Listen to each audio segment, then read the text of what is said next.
Welcome to another episode of Frag-Out, and this time it's just a deep dive, not a review. But I am joined again by Mr. Saga. Welcome, Mr. Saga. Thank you for having me.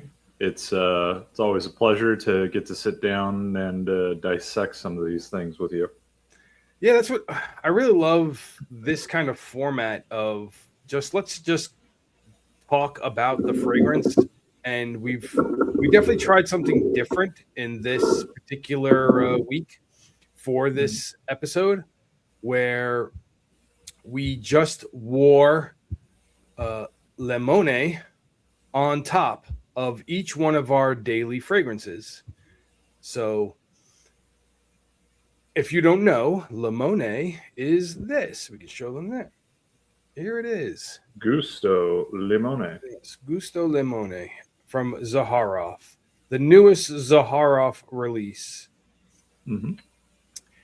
And I jokingly called this just lemon when I first got it. It's more than just lemon, as we'll talk about through the course of this video. But at first, you're just gonna think to yourself, "This just is lemon." This is, and it does it's very much that. The name is not trying to pull the rug out from under you in any capacity. This is very much a citrus-based fragrance with some really, really good lemon. Really good. So one thing we did with this, because this is also a weekly rotation in a sort of way, and we both picked to try to stay within a certain realm of continuity. We picked themes for each one of the days. So Monday's theme is a citrus theme. Tuesday's theme is a gourmand theme. Wednesday's theme is a floral. Thursday is an aquatic. Friday is an amber. Saturday was kind of dealer's choice. We just let each other what do we feel would work interesting? The combination between Limone and the X fragrance would work interestingly. And the last one is we're just going to wear Limone, which is today. So today, me and Mr. Saga are just wearing Limone. So to start off, why don't you start us off with your Citrus Monday? Sure. So for the Citrus Monday, and again, everything was layered with Limone, and I'm just going to show that dent. I haven't had this for more than 2-3 weeks. Yeah, 2 weeks. Yeah. Yeah. I think I'm going to talk about it in a video where it's just solely going to be kind of my experience with this particular fragrance. But one of the things that I like is technically, usually for me as a citrus person, if I'm going to be wearing a citrus kind of central fragrance, I tend to be more interested in a citrus with a bit of depth. Like I'm going to want oud or a woody dry down, heavy on the musk, something, just because I oftentimes feel like I'm usually, in an interesting way, I'm usually not this kind of citrus person, where that this is like very much like that sort of Italian cologne kind of feeling where you're out on the coast and you're kind of spraying yourself down with that. I tend to gravitate towards things that are more like this, which is Midnight Glow or Bloom. Glow. Midnight Glow. There's another one that they have, Midnight Bloom. Midnight Glow from Emirates Pride.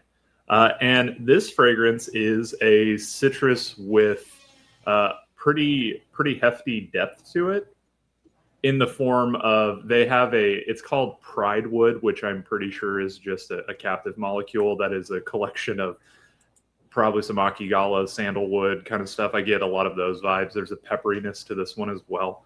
But I figured the one thing about this is fresh, juicy, bright, whereas the citrus in this one is reined in a little bit more and is adding more so to where I kind of point towards this as a woody fragrance with a citric roundness to it. It's very, if I could talk about it in the sense of like, this is 80s power pop, bright, bursting kind of energy, whereas this one is a little bit more reserved. You're kind of pulling almost like, this is the 80s and this is the 90s. This is a grunge citrus, you know? So it's a little bit more citrus is just going to play into helping round out the composition. But this is stunning. As you can see, like this also has a fairly hefty dent to it. I enjoy both of these. I will say out of all of the pairings, this one was okay. Like it didn't really do much for it. You know, it's citrus on citrus. I kind of anticipated that. But what about for you? So I wore Mayo Fushimi's Isola. And, you know, I had the same kind of reaction where the citrus in Gusto Limone didn't really add that much of a difference to this fragrance as well. Mm-hmm. It was the opening, of course, the start was brighter because this itself has a pretty prominent citrus yuzu accord, and it's maybe not 100% photorealistic, more like how kind of Limone is, where Limone will give you that, oh, this is almost a 1-to-1 of a lemon. Due to the fact that maybe because I just don't have as much experience with yuzu, I didn't get that same kind of feeling with this when I first sprayed it on. This is just basically a really good citrus accord that has some nice florals and a touch of woods in the background. But the Limone added that kind of realistic citrus, but that's pretty much it. I'll just bring up Isola just so people can see what Isola is itself.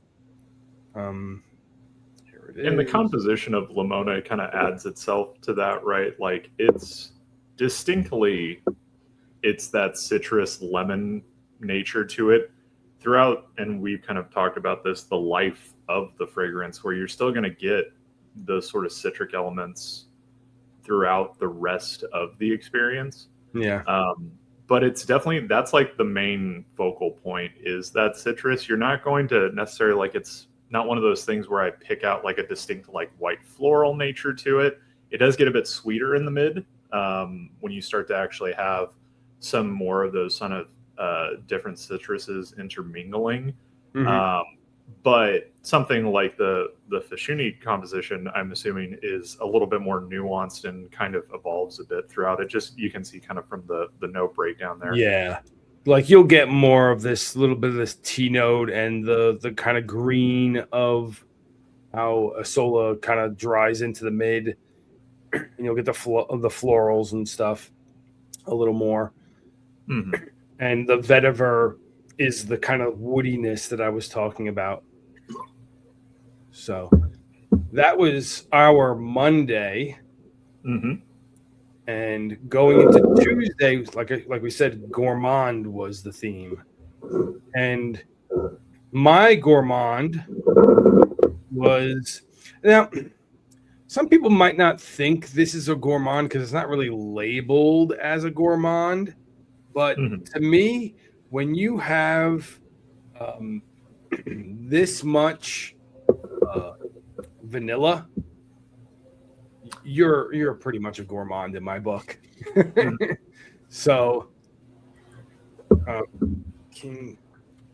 what I was wearing was King of Flowers by mm-hmm. Algabra. It's like there's a little portrait in the back of the bottle. Show off the bottles a little bit. Beautiful, yeah. nice thick glass. So Mhm. now King of Flowers, I guess the term King of Flowers comes from it being people thinking of the vanilla flower as being like the king of the flowers. Hmm. I think that's the kind of like the point of the name itself. But the fragrance itself is bringing up the stage. Here we go. The base of the fragrance is it's a lot of vanilla. Now it's kind of funny because it doesn't even say it here, I but was gonna say. the amber that it is, it's just purely vanilla. This fragrance is completely and utterly dominated by the vanilla. If you know Absolute Aphrodite, Absolute Aphrodisiac, not Aphrodite. Mhm. That's a completely different thing. It is very similar in its nature, where this kind of adds a little bit more nuance with the elements that it has. I get a little bit more spice with this, and a little bit more of a depth of a profile with this than I do over the Initio.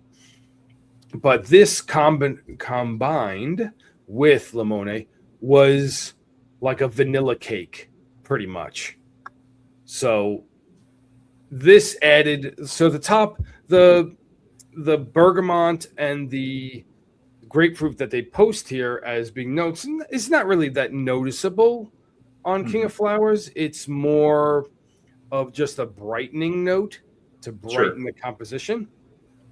So when you added Limone on top, all of a sudden now you get that power of the sheer lemon that you're getting on top of the vanilla, which makes it very even more so gourmand than just thinking of a vanilla fragrance as being gourmand. So Right.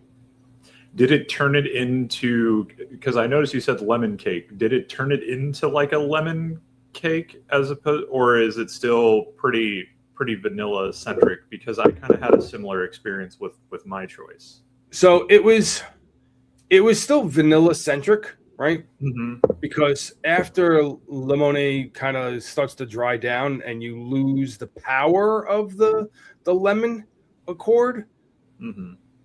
then it's not so much as just the vanilla cake.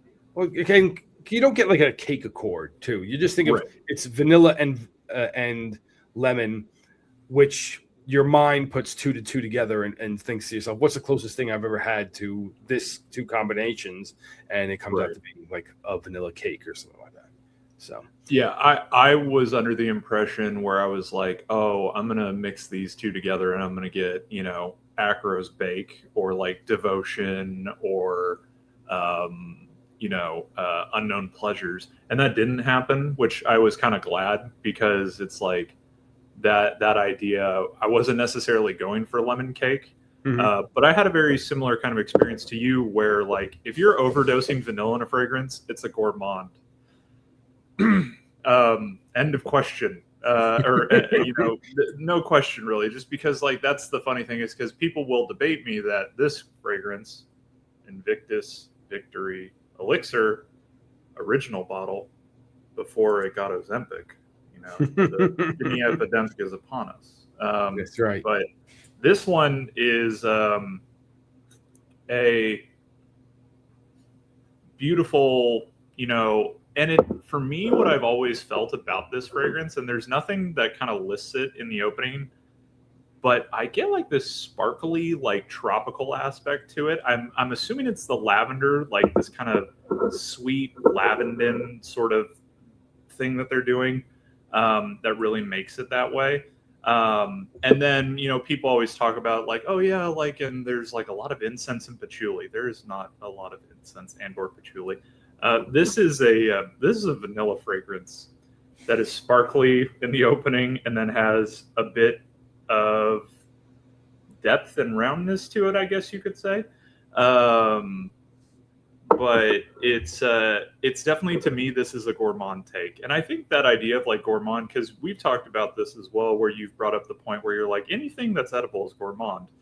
There also happens to be a lot of overlap in regards to that. But if I were to point out what's probably the most gourmand note in existence, it is vanilla, because how many people are going around just smelling vanilla? Like, you wouldn't just stop and smell vanilla pods, right?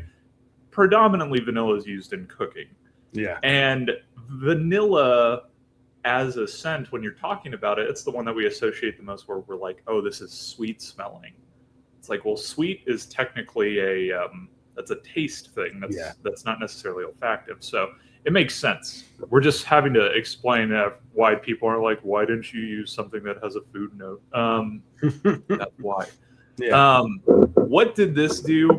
This was a lot better of a pairing for me. And I even brought this up to you, where I think what this did is this pairing made me appreciate Limone actually even more, because having this as kind of the base allowed for certain characteristics of Limone to really present themselves in a much more obvious fashion to me. The thing that I brought up to you is, one, you do notice how long that citrus accord lasts, because when this had kind of gotten to its finality of its musky vanilla loveliness, really enjoy it, I kept kind of going back and going like, why is it still fresh? It shouldn't be fresh at this point. It should be kind of dense. And then I realized what it is this accord, these different citrus notes that are still present, which again, wonderful.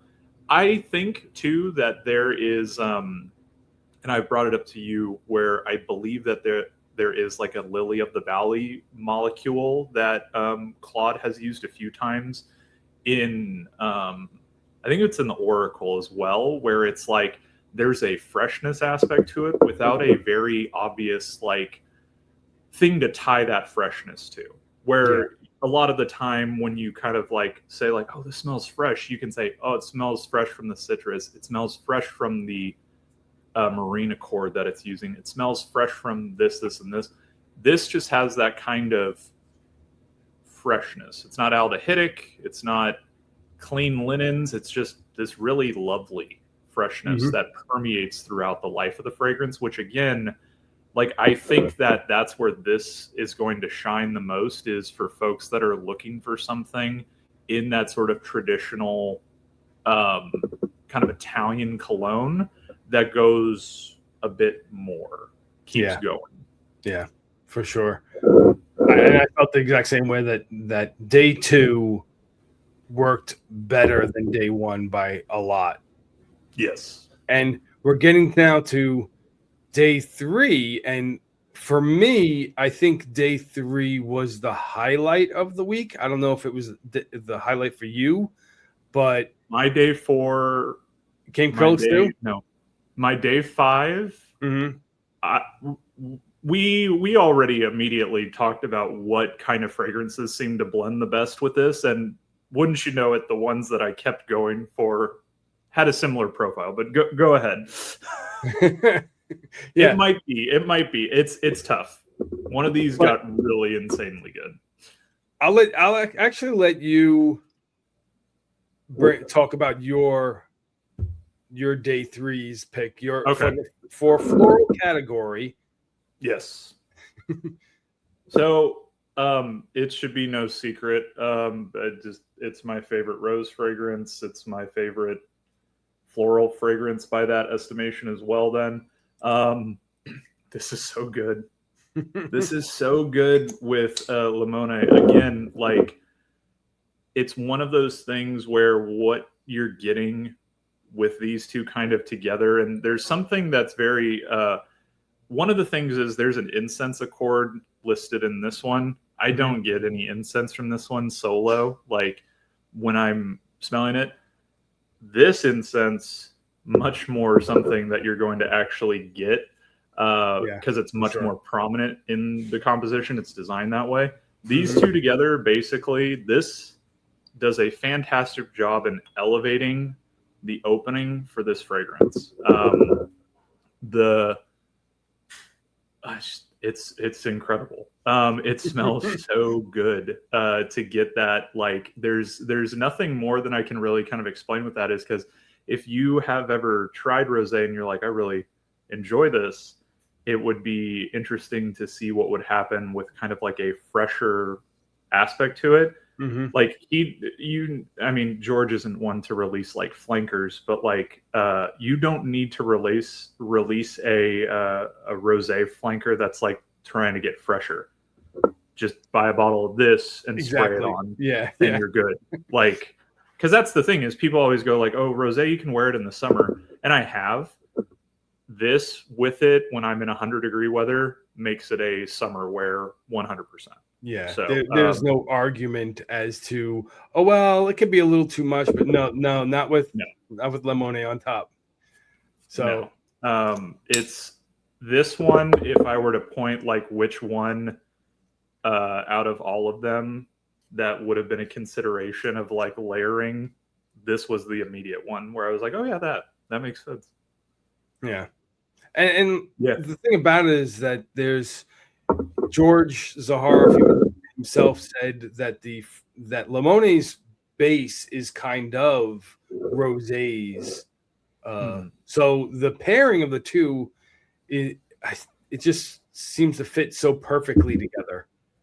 It does. And it's just overall thought process of you got the same perfumer, the same house, the same base as both of them, so you're just kind of adding the freshness of one with the kind of more incense dominant rose leading on the other, and they just blend so perfectly together. So yeah, and a heavy citrus and rose, like I'm always going to be a fan of that. It works so well. It's one of those fragrance combinations that and I think what's really beautiful about that is too, you can see kind of like something that you tend to not see in a number of like larger designer houses. You don't see the through line of compositions. That these two together, like that's the through line, you know?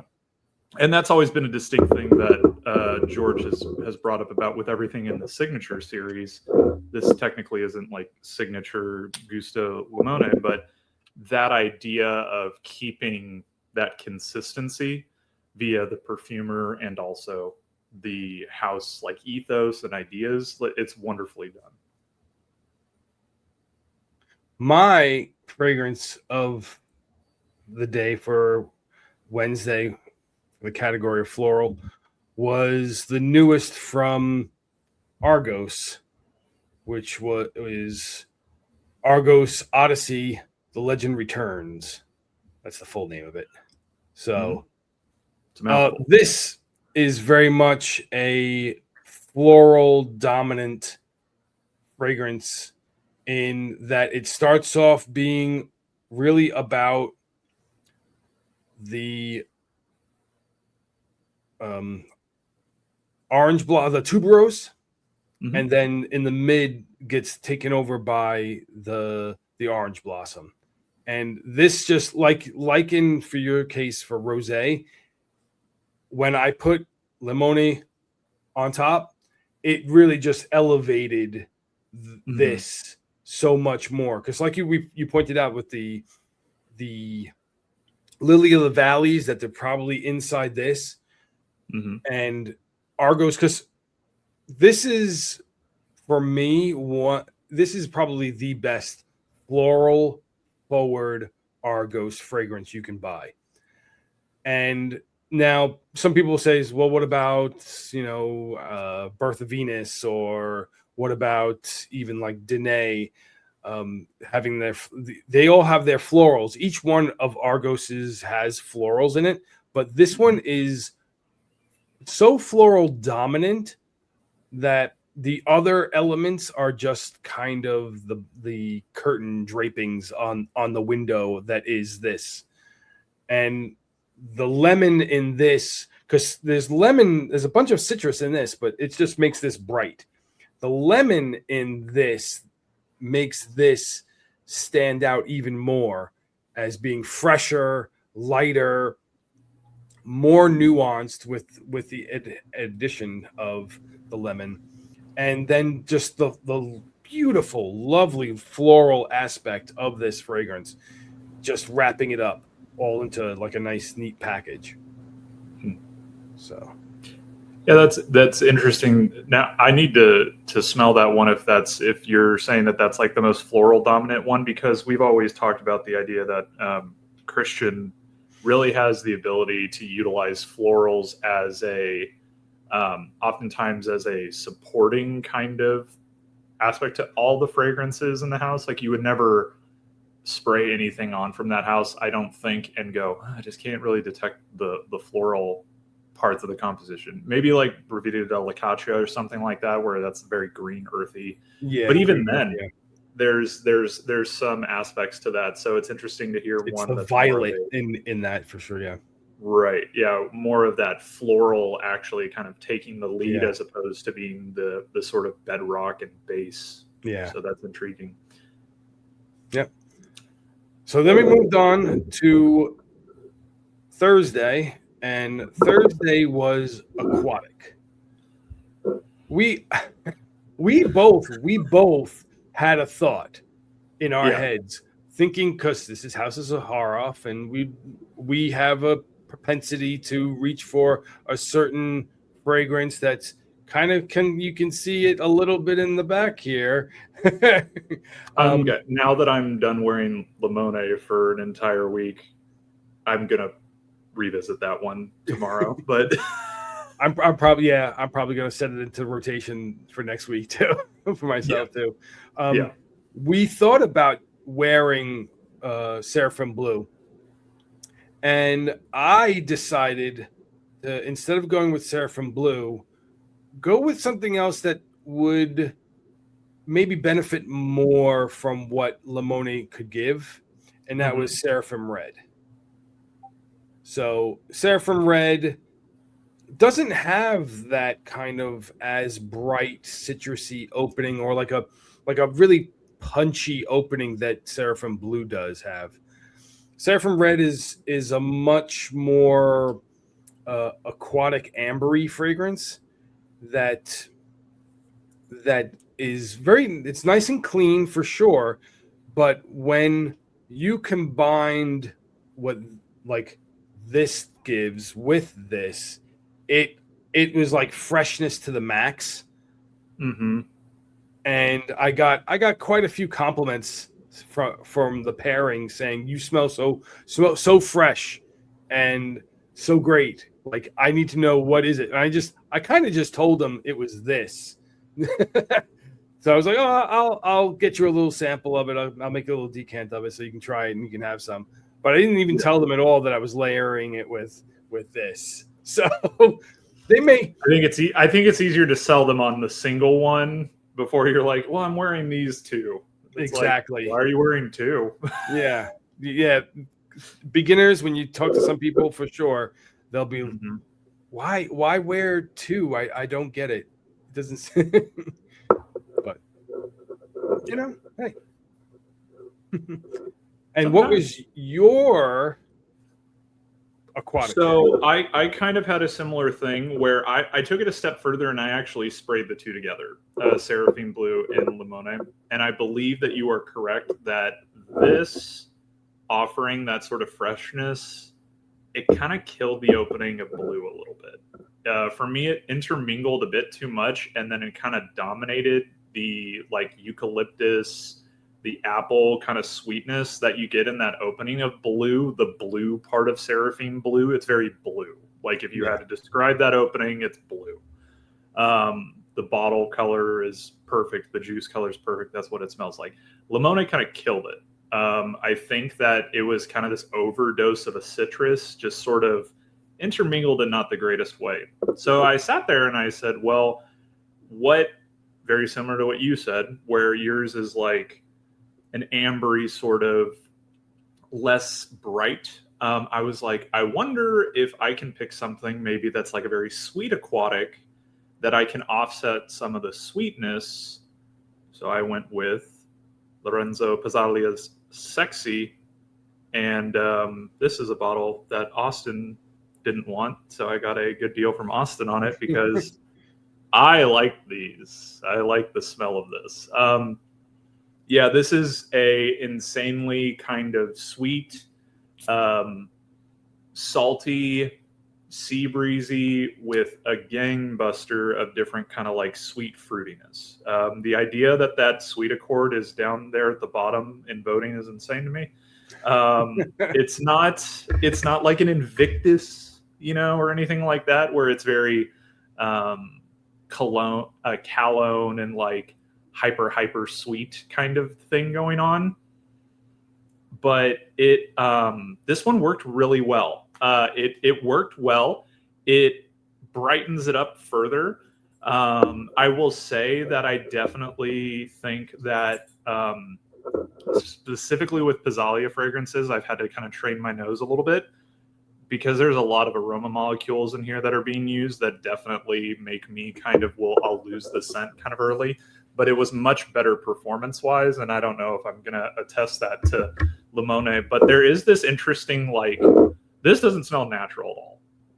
This smells insanely natural, very natural. So is this interesting dichotomy. It wasn't unpleasant, but this did end up overpowering Limone pretty easily, just because I think everything in the line that the man makes is dense. It is stuff that you could wear anywhere and people are going to notice it, good and bad. That's why I literally will pull this out I'm never wearing this to work.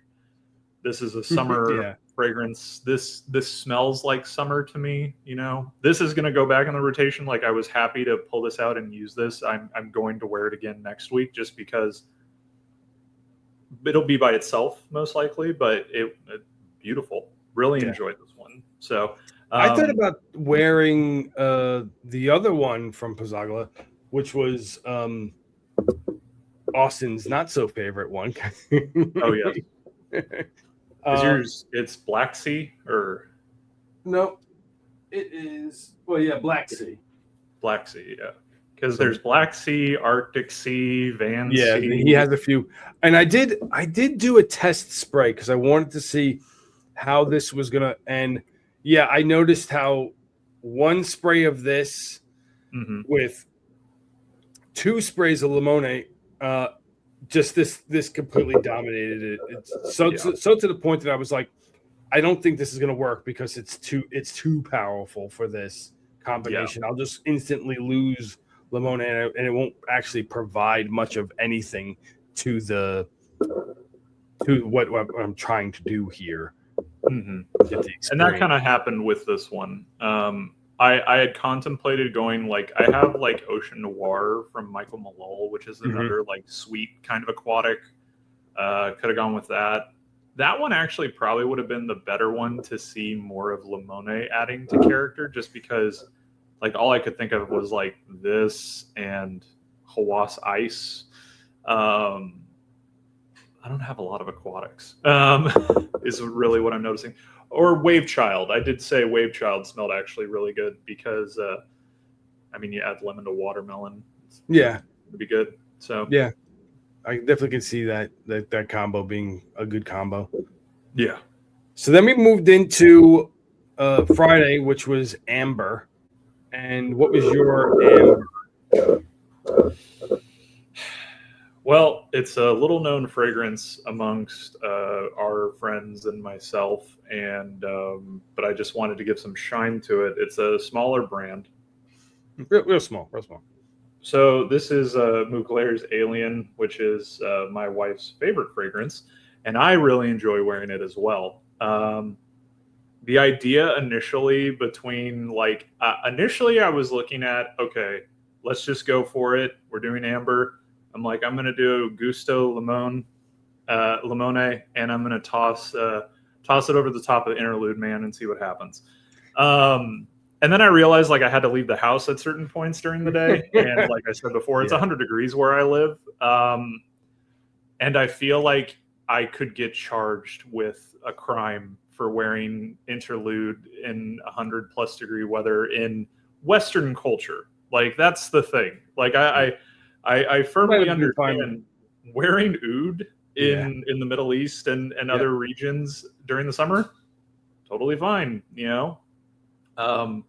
But for this one, this fragrance is so good. Like, if you have never smelled Alien, even if you are more masculine leaning, go to a Sephora, go to an Ulta, and smell this. It is just this beautiful jasmine, amber, cashmerean kind of feeling that's warming, but also has some fresh tendencies to it. It's just dense and fluffy and woody, and there's like some saltiness even to it. Mhm. But with Limone, it just elevates that. It lifts it again. It's very much like, if you are looking for what profile do you want to like start to experiment with Limone, amber florals. Like Amber that's florals, yeah. It's I would be interested. Like, there's a part of me, like, I would like to see Austin spray RM5 with this, with Limone, and see what that does. You know, I have a little sample here somewhere. I could do that too. But yeah, this is beautiful. This is beautiful. And with Limone, it's again that lifting elevation of a scent that Alien isn't really a summer scent. They've made flankers to actually replace, you know, to be like, hey, you should wear something else in the summer. But like Mugler fragrances in general, you know, Angel is not really summer focused either, right? That's sort of the idea, is most of those Mugler fragrances tend to be a bit heavier. And so again, with something like Gusto Limone, leveling or elevating it and kind of bringing that freshness and lightness, really well. Mm-hmm. Yeah. Sure. What about you? Mine was a little beat up bottle, but hey, you get the deals when you can get the deals. It works. It works. Tom Ford's Solid Diffus, right? So this is a very much amber dominated, spiced amber. So clove, cinnamon type of feel to it. And as kind of how it affected King of Flowers, it did a similar effect with Sol de Feu, in that it elevated it, it brightened it up, but it also gave it a little bit of a roundness to it, whereas the spices in Sol de Feu is kind of dominant. This really kind of softened them, made them, I think for some people, would make it more palatable. Because I guess for me, I can see how somebody might try this fragrance and be like, this is too much. This is too much of the spices and the amber. You could also see this is also pretty tuberose dominant. It has a tuberose note in it. Not much people, like, as you can see here in the note breakdown, more people think it's a sandalwood and amber fragrance than it is a tuberose. But the tuberose, the floral nature mixed with Gusto Limone work. Like we've already, this is conclusive evidence. Like, it works. White florals and this lemon fragrance work. Yeah, I mean, not to say that the next fragrance that you're about to see is a floral amber fragrance, but so even when I had the option of, it's like, hey, you can pick whatever you want, floral amber. Yeah, that's what I'm going to go with again. And you're right. Specifically for my next one, your description of it nailed what I felt with my next floral amber. That idea of that elevates and brightens, but then also, because there is a sweetness to Gusto Limone, not hyper sweet, but like, it does a really great job in kind of rounding off some of those sharper edges with a note such as like saffron. Yeah. Yeah. And what was your Saturday dealer's choice? Yes. So Saturday it was dealer's choice, and it was kind of like, what's something that you've been wearing the heck out of, and it's this Liquide. He's gold. From Liquide Imaginaires. Yes, if you are searching, there will be another bottle that is called Liquide that is silver. It's not this one. The gold bottle is its own different flavor. Quentin Biche perfumed. I like him. This fragrance is musky saffron. There's orange in the top, but it's a musky saffron fragrance with vanilla kind of in the dry down, and a very kind of orange blossom that I find a tad bit scratchy, but I like that it's a tad bit scratchy. That's something that I really enjoy in fragrance. I do like a scratchy orange blossom. That's why I prefer like myself EDP over the other ones. But what Liquide was doing with this one is there is a pretty decent amount of orange in the opening for Liquide. And it's pretty sweet.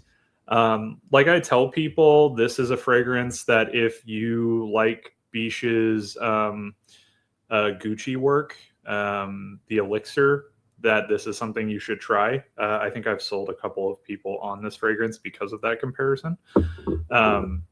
Shout out Brian. But the adding of Gusto Limone to it did what you were kind of explaining. It rounds it off with a sweetness, a citric kind of nature that elevates it. Because as you can kind of look at that fragrance list, this is something that I really enjoy about fragrance is like you could look at that breakdown and go, oh, that's probably pretty summery. Like there's solar notes and it's orange blossom. It's not really it's not densness. Yeah, it is definitely not necessarily like summery. It is not a since we were talking about Tom Ford, it's like it's not a Soleil Blanc. It's not a sunscreen fragrance, even though you see solar notes and orange blossom and jasmine. You're like, oh yeah, it is not. It's dense. It's dense, musky, and powdery, with a really nice sweetness. So this is I've worn it once in the summer, this summer thus far by itself, and I was in and out of buildings most of the day, so it wasn't necessarily a thing. When I wore it on Saturday, I had to go run some errands, and the temperature change with this one with Gusto Limone, man, it's so good. You walk out of a building, it's just envelops you. Yeah. And Limone definitely, like it comparatively to, I would say, Alien, and then also like Invictus Victory Elixir and stuff like that. I lost Limone much quicker with this, but this also, like, I mean, again, saffron's something that is going to destroy a lot of other scents. Like it's very potent, and with this one, that's the main accord that I get is that saffron. So Limone was able to kind of really contribute to that and sort of bring it in a interesting direction, but it did tend to fall off to where, like with Limone, like we've kind of talked about, is that when it's in the dry down part and it kind of gets to a skin scent, because I've been wearing it for a few hours now just by itself, but when it gets to that point, pleasant, but you're also like kind of realizing that it is this sort of musky lemon that's sitting there. But that's what you want out of a profile like this, but we can talk about that more. So mine is slightly discontinued / reformulated fragrance.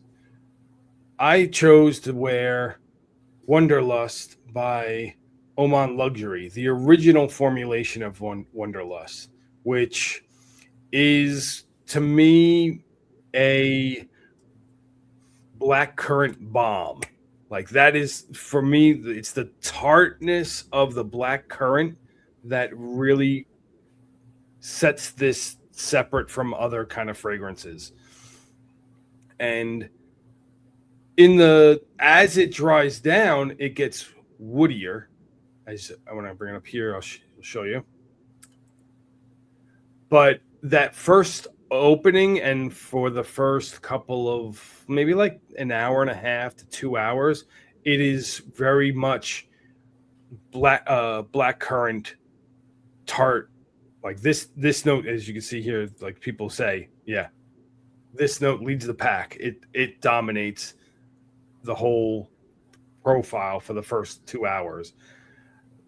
Limone on top of it really transformed that opening from something that's extremely tart and sharp to being something that's very smooth and rounded due to the construction of Limone and how the lemon, because it's funny, you think lemon, when you think lemon, you think sharp, you think tart, but not when you like. This is a very smooth lemon fragrance. It's not. It does have a sharpness like lemon does, but it's not like piercing, cuts through your thought process type of sharp. Yeah. And it transformed this opening of Wonderlust to being a beautifully rounded, smooth fragrance opening. And as you can see, it's kind of funny. Like your fragrance also has saffron. Mine also had saffron in it as well. So this, I think, was probably my third. Believe it or not, was the third best combination of the week for me. There were other ones that were pretty close, like the day before's, the Tom Ford's, the SOTD. It was really good, but I felt that this just kind of transformed it enough to make it stand out a little bit more to me. And I just enjoyed the experience. Because also, I mean, those are your three right there? 1, 2, 3. Yeah. For me, it was 1, 2, and then the Oman Luxury being 3. Yeah. But this all comes down to the last day, which is today, Sunday. We decided to turn the concept up on its head and just do Gusto Limone as our sense of the day. And as you can see, my dent is not nearly as high as his, but it is getting somewhere. So I will spray it on as well.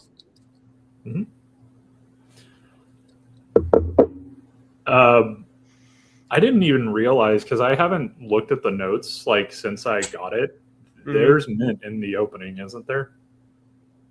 Yeah, he does put mint in there, but it works really well. I'm kind of sitting here in the house, and it's a little warm already today, but like the AC kind of just kicked on and stuff. But you sprayed this stuff around your neck, and it's transportive. I will say that if you wanted to get a feeling of what it feels like to be walking around the Amalfi Coast, looking at beautiful ceramic tile, which again, how they've kind of done this design is fantastic. George is always, from a creative standpoint, coming up with some wonderful plates and just the design in general. The packaging as well, the box, beautiful kind of middle presentation. I have it right here.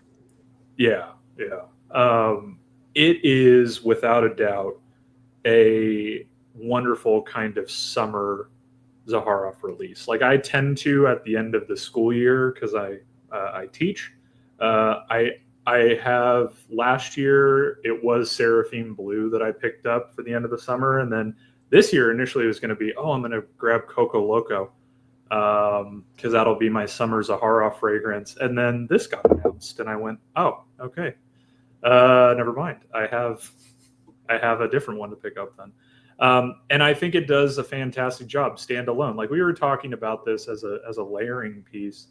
And a lot of the time, I think when, at least for me personally, when I hear layer, like a fragrance or like a brand that really is like, we really encourage you to layer.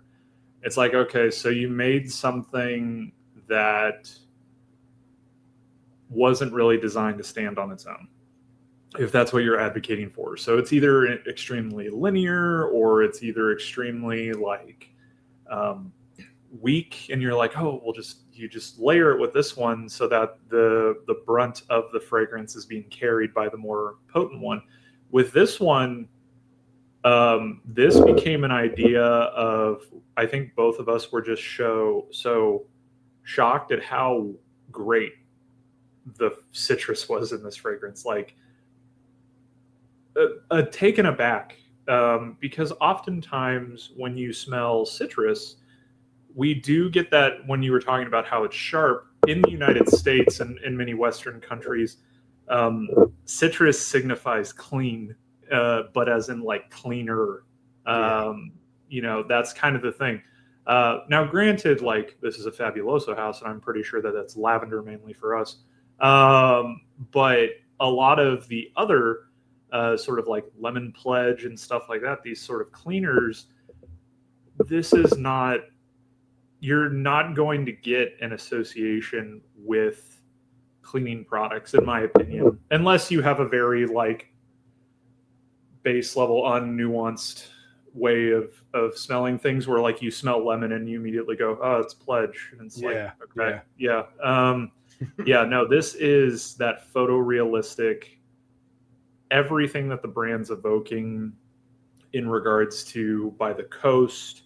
This is the perfect Amalfi fragrance, Italian summer fragrance. Like it really is. And the mint note we were talking about, it's a spearmint breeze they listed as. There you go. Which is probably a captured molecule from where they get their oils from Mon. I think they get. So, and like you said, this is definitely something that kind of just, it holds its own. It doesn't need to be layered with other things. We just kind of came up with this because it seemed like such a natural fragrance to layer because of the elements of it. But it's just as good just by itself, enjoying it, as you can see from the dent he has and the dent that's growing on mine. That's not from the layering week. Okay. This is like first day, get it in, spray it on. Oh, end of the evening, I'm going to spray it again. And then you just do that for like 3 more days in a row,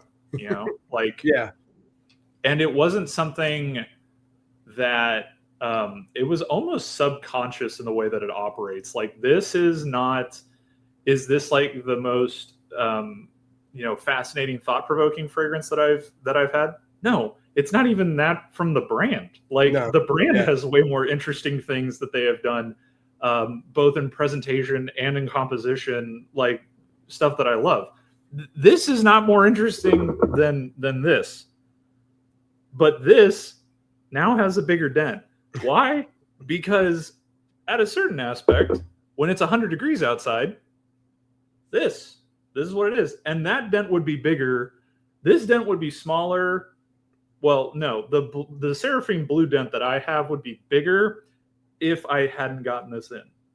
This one, like, I don't know. It is perfect for wake up, out the shower, spray this on. You're going to be able to survive in 100-degree heat. Yeah. That's 60% humidity. Yeah. Yay. I can dream. Thank you, George, for giving me an Italian vacation in my mind. Exactly. George gave us vacation. This summer, his has not been a summer humid American summer. This has been an Italian coastline summer, thanks to Gusto Limone. 100%. 100%. 100%. And that will to encompass everything about the whole week. The fragrance itself is good, but it also does add in elements to certain fragrances. And like we pointed out, ambers, florals are going to be your predominant two style types that will probably blend the best with this. But hey, go out and try your own, and then leave comments in the video description below. I mean, not the description, but the video comments below. Let us know if you've tried it. Let us know what you think of Limone if you have it or tried it yourselves. And just talk about how some citrus fragrances elevate non-citrus dominant fragrances. Mm-hmm. So that's kind of like where I kind of wanted to end up saying to everybody. So, hey, try some fragrances. Get out there. Yeah. we're not, yeah. And we're not even like big layering guys, No, unless to explain how little we layer, we had to dedicate a week where we intentionally came up with a combination.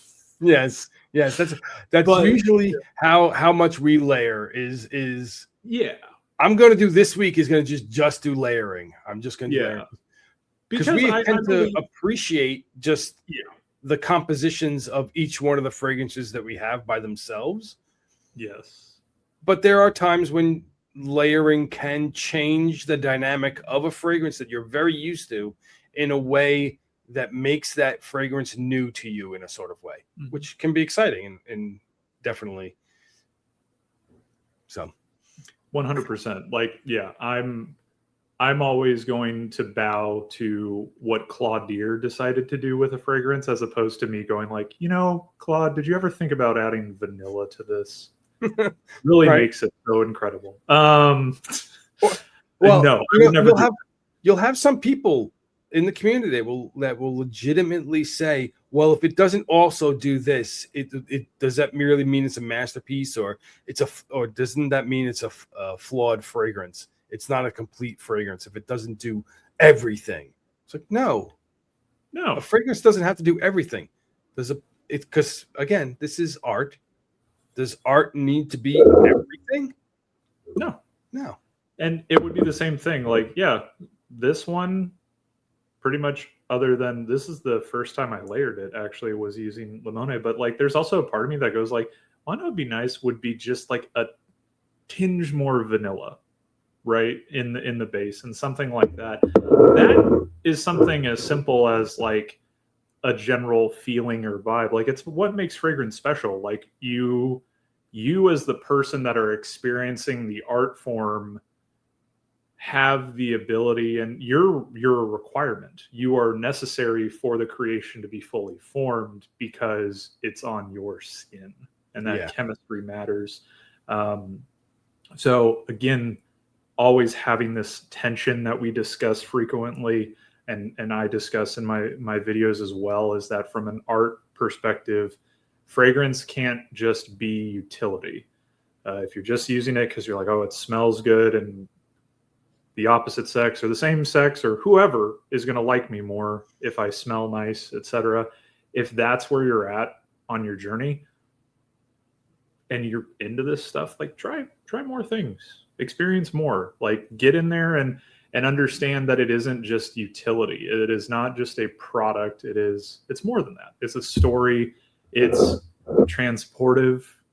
When it comes to something like this, it's a piece of a number of different people that came about to create it, and it's also a piece of you technically. So it should be treated as such. Exactly. With all that, we'll call it a episode of Deep Dive Frag-Out. Again, thank you very much for co-hosting this episode with me, and you can give us your tagline to shoot us out. Yes. wherever you're at, hope you're having a good rest of your evening, afternoon, morning, and we look forward to speaking with you again soon. Take care. Thank you very much. Take care.